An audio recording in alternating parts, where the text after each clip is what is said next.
Chapter 1. The Doll. I remembered Jim's description of the woman who made her. How could a woman like that make a beautiful doll?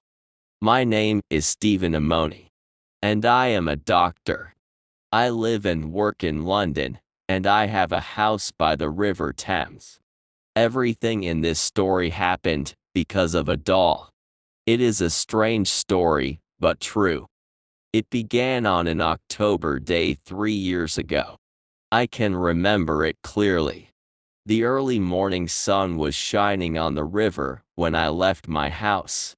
I went to buy a copy of the Times as usual. There was a flower shop on the corner of the road where I lived.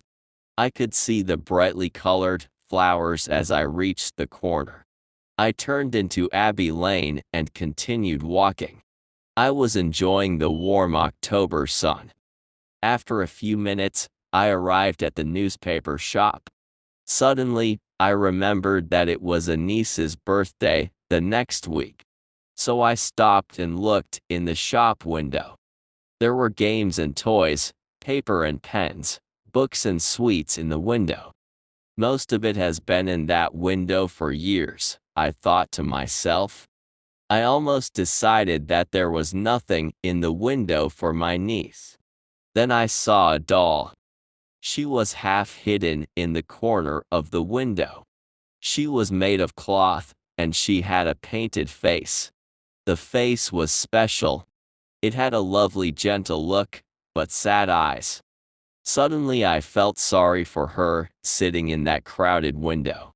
I know that this sounds strange, but I decided to go inside and to look at her more closely. The shop was owned by a man named Jim Carter.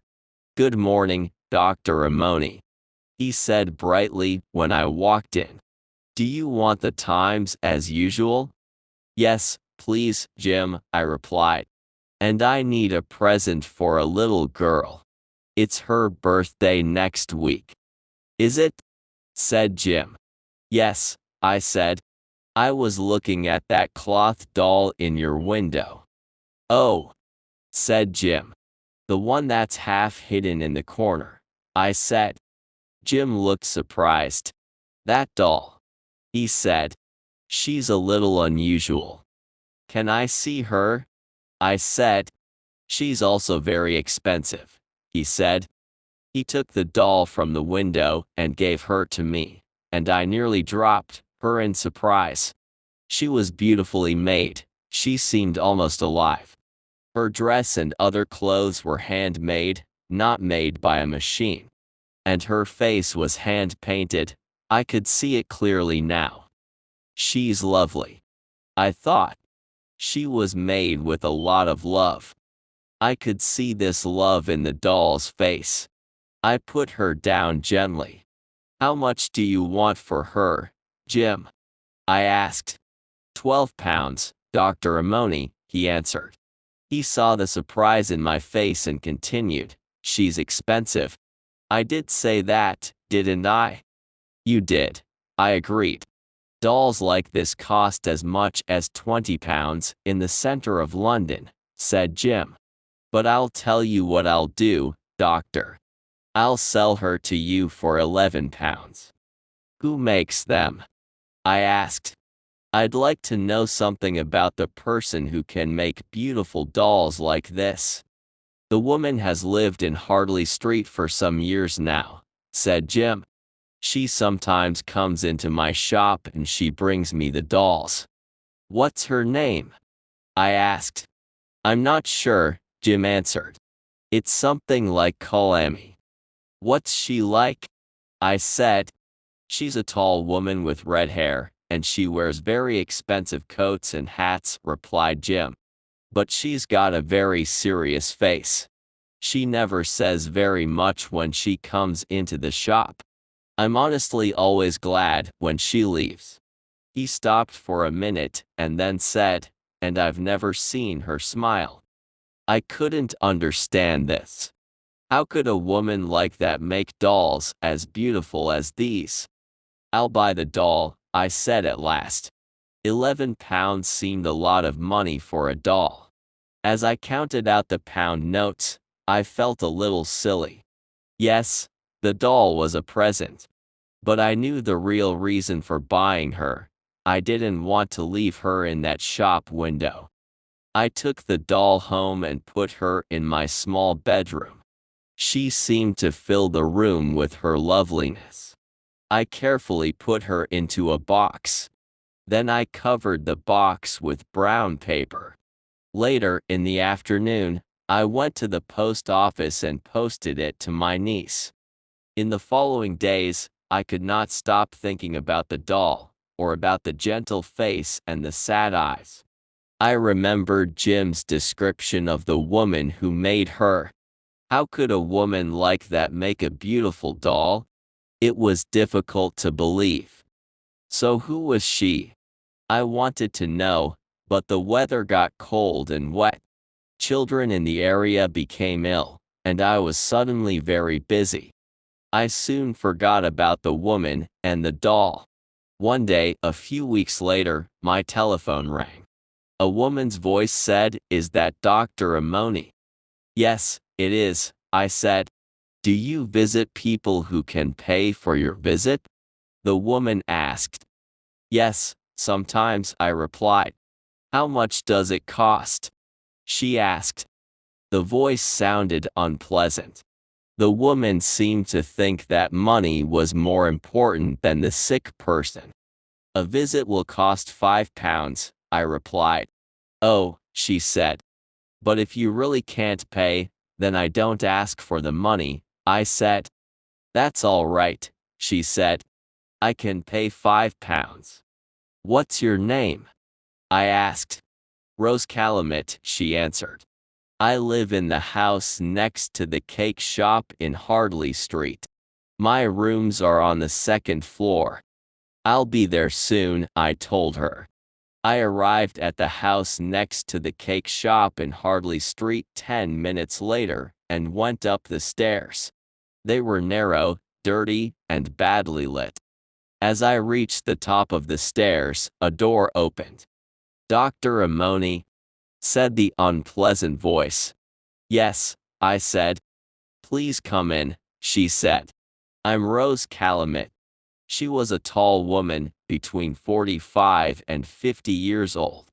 She had red hair, dark eyes, and a bright shiny red mouth. We went into the front room. It was a cold, ugly room, and the furniture was cheap and badly made.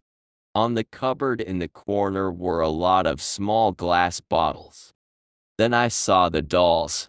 They were hanging from the walls and were thrown carelessly across the bed. Each doll was different, but each one was as beautiful as my doll. It seemed impossible that this rough, unpleasant woman could make them. Rose Calumet looked closely at me. "You're a very young doctor," she said. "I'm older than I look," I said coldly. "You think that I'm too young. Shall I go away again?" She laughed at me. "You don't need to be angry, doctor," she said. "You're very good looking for a doctor." "And I'm a very busy doctor," I said. "Are you the person who's ill?" "No, it's my niece," she replied. "She's in the back room. I'll take you to her." Before we went in, I had to know about the dolls. "Do you make these dolls?" I asked. "Yes," she replied. "Why?" I felt very sad. "I bought one for someone's birthday," I said quietly. She laughed. "And I'm sure that you paid a lot of money for it," she said. She took me to a smaller room at the back and started to open the door. "Mary, it's the doctor," she shouted. Then she pushed the door open wider to let me in. "Don't be surprised when you see her, doctor," she said loudly. "Her left leg is twisted." The girl, Mary, was sitting in a chair by the window. She heard the woman's words. A look of unhappiness crossed her pale face, and there was pain in her large dark eyes. I was angry at the red-haired woman. The words were unnecessary. She wanted to hurt the girl. Mary was not more than 25 years old, but I could see immediately that she was very ill. I looked again into those dark eyes. Something inside her is dying, I thought. After that first visit, I always remembered the sweetness in her sad face, her poor, thin body, and her dry, unhealthy hair. But something filled me with happiness. Around her were 3 small tables, and on them were all the necessary things to make the dolls. Brightly colored paints and pieces of cloth of many different colors and shapes. I soon understood that her twisted leg was not the reason for her illness. I noticed the way that she sat. If I was right, I could make that leg straight. I was almost sure that I was right. "Can you walk, Mary?" I asked after a minute. She looked at me, then looked away. "Yes," she answered quietly. "Please walk to me," I said, gently. "Oh, don't," she said. "Don't ask me that." I didn't want her to suffer, but I had to be sure that I was right. "I'm sorry, Mary," I said. "Please try and walk. It's important." She got up from her chair very carefully and moved slowly towards me. I looked closely at her left leg. Yes, I was right. "That's good," I said. I smiled at her. I wanted to show her that I was pleased. I held out my hands to help her. She looked up. Again, I saw the pain and hopelessness in her face. She seemed to be crying out silently to me for help. She lifted her hands towards mine, and then they fell back to her sides. "How long have you been like this, Mary?" I asked. Rose Calumet answered for the girl. "Oh, Mary's had that twisted leg for nearly 10 years now," she said. "But I asked you to come for a different reason. She's ill. I want to know what's wrong with her." "Oh, yes, she's ill," I thought. "Perhaps she's dying." I knew that immediately. I wanted Rose Calumet to leave the room, but she didn't. She laughed and said, "I'm staying here, Dr. Amoni. You look at Mary. Then you can tell me what the problem is." When I finished my examination of Mary, I went with Rose into the front room. "It's possible to make her leg straight," I said. "Did you know that? With help, she could walk in minus." "Stop!" she shouted loudly. I jumped. "That's enough. You must never say anything about that to her. The best doctors cannot help her. No stupid young man is going to give her hope. If you ever do, you won't come here again. I want to know what's wrong with her.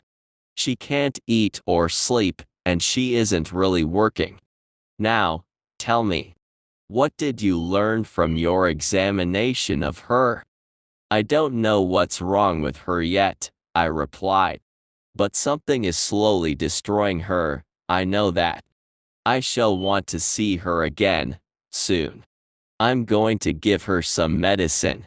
It will make her feel stronger. Then I'll call again in a few days. Don't say anything about making her leg straight," she said.